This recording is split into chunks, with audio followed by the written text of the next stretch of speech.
natin sa buong kapuluan. Check your time. Oy, 8:90 na ng umaga, partner. Hi, good morning, partner. Good morning, good morning, good morning. Takbo pa more, Jimbo. Ang sarap ng pagkakaupo ko doon eh. Bakit ka tumatakbo papunta dito? Ang hirap pagbusog. Oo. Ang hirap. Ay nako, good morning po sa lahat ng nakatutok po sa atin online and of course sa kanilang mga radio sets, sa kanilang mga trabaho, sa kanilang mga sasakyan, sa mga tindahan po nila. Magandang umaga po sa inyong lahat. At your service all the way till 9 in the morning, Lindsay Jimbo Lindsay, energy sa umaga. Magandang umaga po sa lahat ng mga panggapo natin. At nako, talaga namang yung letter sender natin, partner, no? Sakit sa bangs ni letter sender, partner. Pero hindi mo masisisi kasi. Paano? Sige. Nagmahal eh. Alam Hindi ba naging marupok lang? Mahal ba agad? Alam mo, hindi natin masasabi dahil, iba-iba tayo ng opinion eh. Sa akin na feel ko kasi, nagmahal kasi siya eh. Nagmahal lang siya eh. Partner, paano mo masasabing pagmamahal agad? Eh, wala pa namang... Kasi para sa akin, masasabi mong pagmamahal if matagal na kayong... Alam mo yun, meron na kayo na undergo na trials and all that, challenges. Pero ito kasi, feeling ko, naging marupok lang siya at lumandi lang itong si ate. Ay, eto na. Oy. Eto tayo. Oy, partner mo. Iba na naman ano natin ha. Magkaiba na naman tayo ng pananaw. Kasi may mga tao kasi na, alam mo yun, na mabilis magmahal. Kahit walang dahilan. Weh! May ganun eh. Ikaw Basta naniniwala na-feel nila. ka na-feel mo. Oo. Akala ko nga lalaki lang yung, alam mo yung, ako lang yun eh, nakakaramdam eh. Ikaw mabilis ka rin Mabilis magmahal. eh, oo, ganun. Ay, weh. Hindi ba malandi ka lang din, Jim? Well, sort of. Hindi, kasama na yun eh. Kumbaga, may ganun eh, yung parang, mahal na mahal mo, siya na yung buhay mo, may ganun, bibigay mo kagad. Agad-agad? Ganun kabilis. Kahit oo. may karelasyon yung ante mo, girl.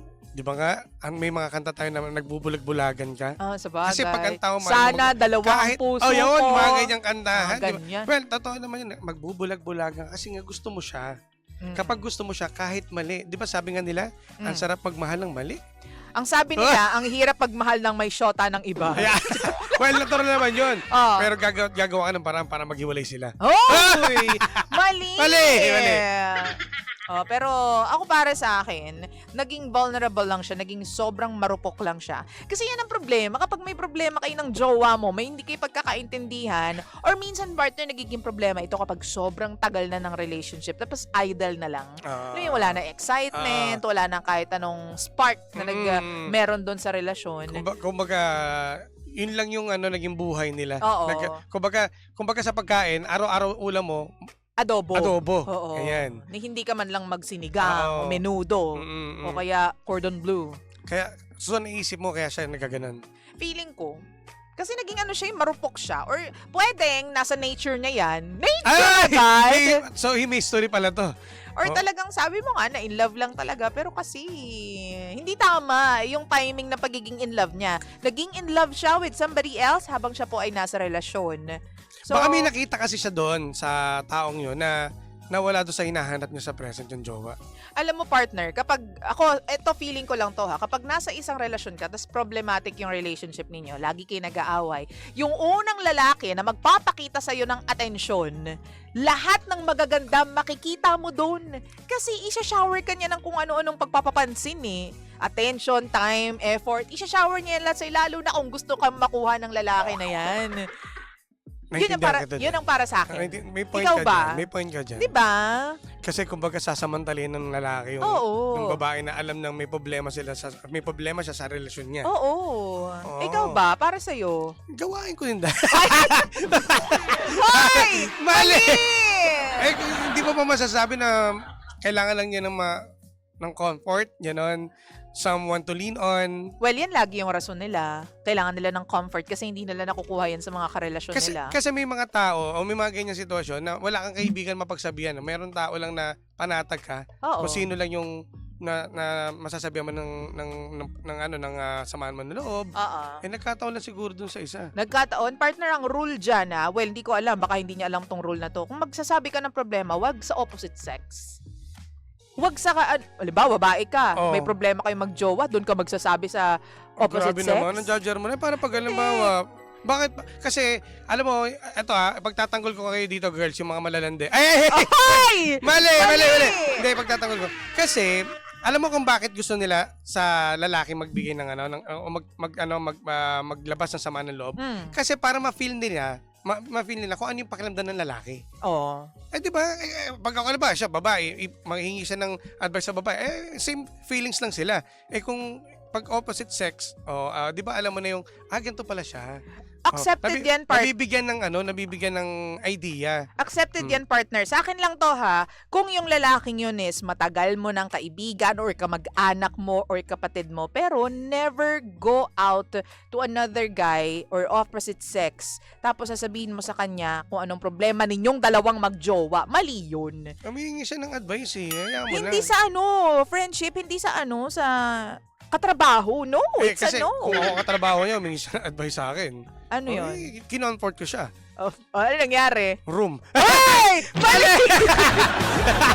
Mali. Mali. Huwag si Jim Charot. Si Jim, joke lang. tayo kasi dito, magkakaibigan tayo at matagal na tayong para magkakapatid. So, feeling ko okay lang. Pero kung halimbawa, bago pa lang kayo magkakilala, tapos alam mo naman na may mali siya tong lalaki na to, no, may gusto siya sa'yo, bakit ka pupunta sa kanya for advice? Tsaka Maling-mali. naintindihan ko na rin yung point mo doon na kasi ngayon nga baka samantalahin. Oo. Yung pagkakataon na, naghiwalay sila. Paghiwalay ko talaga to. Oo. Magbibigay ako ng maling advice na, walay mo na yan, ganyan-ganyan. So, Oo. ang ending yan, mapupunta sa kanya. Oo. Tama ba? Okay na. Oo. Sige. 'Di ba? So ang dapat ginawa ni Ante, 'di ba, na-involve siya, may pamilya pala yung lalaki. 'Di ba? Mali kasi. Ang buhay kasi minsan talaga nabubulag lang tayo sa pag sinabi mo mahal minsan tao Pero wala ka nang pakialam, kahit late mo na nalaman na may pamilya pala, tanggap mo kagad na wala kang paki. May ganun Hindi, alam mo, feeling ko minsan, partner ha, sasabihin nila, biktima lang din kami, hindi ko alam na may pamilya siya, sinungaling siya. Nandun na tayo. Nung unang nalaman mo yan, dapat may ginawa ka na. Nung nalaman mo agad, dapat may ginawa ka na. Hindi Ano bang ginawa niya itong letter sender natin nalaman yung nagsisi naman siya, pero yung guilt daw nandun. Alam mo, kung kumakain sa kanya na guilt is yung boyfriend niya na hanggang ngayon walang kaalam-alam. Na hanggang ngayon, despite of everything na ginawa niya, nitong babae, nagkaroon siya ng iba, nalaman niya na yung iba niya na yon, may pamilya pala at niloko siya. Itong boyfriend niya, inosente, walang nalalaman sa ginagawa ng girlfriend niya. Yun yung nakakapagpaano sa kanya, guilt sa kanya. Nagbibigay ng guilt feeling sa kanya. Talaga yan. Diba? May point yun naman. Ito namang jowa na naman niya. Mabait naman, wala namang problema. Sa tingin ko, kasi partner okay naman. Pero siguro, dito sa letter sender natin, aminin niya lahat. Sa tingin mo, kailangan niya aminin Siyempre. lahat. Kasi konsensya yung kalaban mo Oo. Kahit sabihin natin na, kahit itago mo yan ng ilang taon, kumbaga parang bigla na lang mapapatahimik ka or mapapaupo ka sa isang tabi na hindi ka mapakali. Oo. Dadalin mo kasi habang buhay kapag hindi mo sinabi. At Iba saka, kasi yung feels ng nabunutan ka ng tinik. True. Pag At saka mo. naalala mo yung interview ni Nico Natividad Si Nico. kay OG, na para daw every time na hawak nung misis niya yung cellphone niya, lagi siyang kinakabahan na, naku, malalaman niya na. Nagka-trauma siya. Nagkaroon siya ng trauma. At saka nervous din. Kasi nga alam niyang meron siyang ginawang mali. Feeling ko ganun din yung feeling. Na anytime, pwede siyang bomba na parang pwedeng sumabog lang. Just because hindi mo sinasabi kung ano yung totoo. Kumbaga hindi ka mapakali. Lagi kang tawag nito yung napaka-aligaga mo lagi. Oo, aligaga siya palagi. So ang solusyon is aminin niya na lahat. Total, kumbaga, nakonsensya ka na rin naman dahil nga nalaman niya may pamilya yung lalaki. Oo. No choice ka talaga. Sabihin mo na talaga sa kanya. At dito masusubukan, hindi natin masasabi kung ano magiging resulta ng kanilang pag-uusap ng kanyang jowa. Oo. Kung pwedeng maghihiwalay sila. True. Or tatanggapin ka pa niya at bibigyan ka pa ng chance. Sa tingin ko naman, kung talagang mahal ka ng jowa mo, tatanggapin ka pa rin niya. Kasi may mga ganyan partner Ang sasabihin nila, nagkamali lang ako. Yun nga lang kasi yung infidelity ay naganap within the relationship. Oo. 'Di ba? Siguro ang key dito yung jowa niya. Kung tatanggapin pa siya o hindi. Yun nga. Kung patatawarin Kung ba siya. patatawarin siya o hindi. So harapin mo ang magiging resulta kung ano man yung pag-uusapan ninyo. Kung makipag-break siya, deserve mo yan. Oo. Kasi gumawa ka ng kasalanan. Oo. At pag tinanggap ka naman niya at pinatawad siya, swerte mo. Swerte mo. Kasi yan ang tunay na taong nagmamahal ng Totoo ka dyan.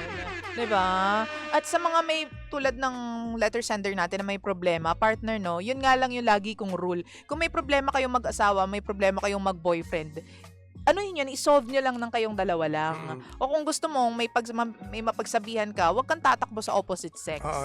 Siguro. Wag sa katrabaho, wag sa kaibigan, kahit pa matagal na kaibigan na yan, tas opposite sex. Kasi pag nalaman pa ng asawa mo o ng jowa mo na doon ka tumakbo sa opposite sex, mag-iisip yan, anong meron? Ba't sa kanya ka humihingi ng advice? At ang tanging makakapag-solve lang ng inyong problema ay kayo rin dalawa. Kayong dalawa lang. Kasi love story nyo yan eh. True. Kung may problema man kayo di makasolve niyan. Hindi ibang tao. Kasi alam mo, ewan ka ba't gano'n eh, no? Ba't gano'n tayong mga tao, ng mga Pinoy, no? Kapag meron tayong problema sa relasyon, maghihingi tayo ng advice doon sa tao, mga kaibigan natin, na wala namang alam sa story ninyo. Humihingi ka lang kasi siguro parang kino-compare lang nila yung sitwasyon nila sa relasyon ninyo. Pero iba-iba tayo ng love story. Lalo na kahit tayong mga babae. Kasi tayong mga babae, mahilig tayong magsalita. Mahilig tayong magkwento. Kasi dyan natin na ilalabas nagiging expression natin yung pagkikwento While ang mga lalaki kasi ano sila kaya nilang itago yan nang walang nakakaalam. Maglalaro lang yan maghapon. Manonood lang ng kung ano-ano maghapon. Tapos at the end of the day, okay na sila. While tayong mga babae, kailangan natin may makausap Kumbaga, hirap kasi kayong magmukmok sa kwarto. Gusto niyo nang may kausap para malibang kayo or malinawan yung isipan ninyo. True. May ganun Oo. Kaya sa tamang, kung ganun lang din naman, mahingi ka rin din ng advice sa mga kaibigan. Bakit di lang rectime mo yung jowa mo at mag-usap kayo? Kaya nga, di ba? At itama nyo yung pagkakamali. O sabi dito ni Arch, minsan ang proximity ng tukso malapit lang, as in close as work or school. At dahil sa inyong kahibangan, you failed to see the red flags. Ang tukso kasi iniiwasan, hindi nilalabanan. Galit ka dahil naging sinungaling ang katrabaho mo, pero ganun din naman ang ginawa mo sa jowa mo. Anyway, I hope you find it in yourself to set yourself free and tell the truth to your jowa. Listening and watching from sunny San Diego, California. Hello, Arch. At ito naman, sabi naman ni Ron, ang gulo ng story nyo, parang Senado lang. Diba? Ang gulo din kasi ng babae. Pero kung pakikinggan mo siya ng malala, makikita mo kung ano talaga yung problema. Ang pinaka-problema dito is yung guilt niya after doing everything And at saka dun sa kwento. pinakamalaking problema naman dito, alam mo sino? Ano? Siya. Diba? Kasi siya ang gumawa Siya yung pumatol Diba? In the first place, alam mo, kahit anong pursue sa'yo ng isang lalaki na may asawa, may anak, may pamilya, kung hindi mo papansinin, partner, walang epekto sa'yo yan Correct. Diba? O kung talagang kung talagang hindi mo mapigilan na mag-open up sa kanya, dapat may limitation. True. Dapat may limit ka na hanggang dito lang Oo. Baka mamaya nag-uusap kayo lagi everyday, tapos nagdi-dinner kayo. Ayun lang. Nanonood kayo yung sine. Wow diba? Ang lupit. Never be comfortable with the opposite sex. Lalo na, halimbawa, nagkwento ka, tapos yung kwento na yun, may follow-up pa after a few hours, tapos kakamustahin, kamusta ka, ganyan, kumain ka na ba? Yung mga ganyan tapos hanggang sa pupunta na sa bahay, ay, naku. nagkikita na sa bahay na walang kusina. Ayan! Na sinasabi namin sa inyo. Tapos partner, alam mo, napaka-powerful kasi nung talk nung communication. Kasi habang pinapayagan mo na mag-usap kayo ng mag-usap, nade-develop din yung trust ninyo sa isa't isa. Tama naman. Diba? So, hindi dapat. Sa pag-uusap pa lang, putol na yan dapat. Kasi, ang kailangan mong pagkatiwalaan, yung jowa mo lang. Siya naman kakampi mo. Diba? Hindi siya kalaban. Pag may hindi pagkakunawaan, pag-usapan. Diba? Kaya nga communication is the key. True. Lagi talaga yan. Diba kapag, ito pa partner kapag nagtiwala ka na sa lalaking yan, mas hahanap-hanapin mo na siya kesa dun sa jowa mo. So doon na magsisimula yung mga pagkakamali. Totoo. Diyan na magsisimula yung problema. Hanggang sa hatid sundot yan. Sundot Ayan! na. Naku, Diba? sinasabi ko sa nangyari. inyo. Well, sa lahat po ng mga nasa radyo, magsa-sound trip po muna tayo. Pero sa lahat po ng mga nandyan sa Facebook and TikTok, eto na po magkikwentuhan pa tayo doon ng malalang-malala at mabisang-mabisa. Correct. Kaya sa lahat ng mga pangga natin dyan, na ganitong sitwasyon, ang tanging solusyon, yung jowa nyo lang ang makakapag-solve ng problema. Kayong dalawa lang, Susunod na partner, si Sheena! Dito pa rin yan sa number 1, 06.7 Energy FM. Pangga mong sabing radyo. Sabihin mo! Energy! DJ Lindsay at DJ Jimbo. Energy.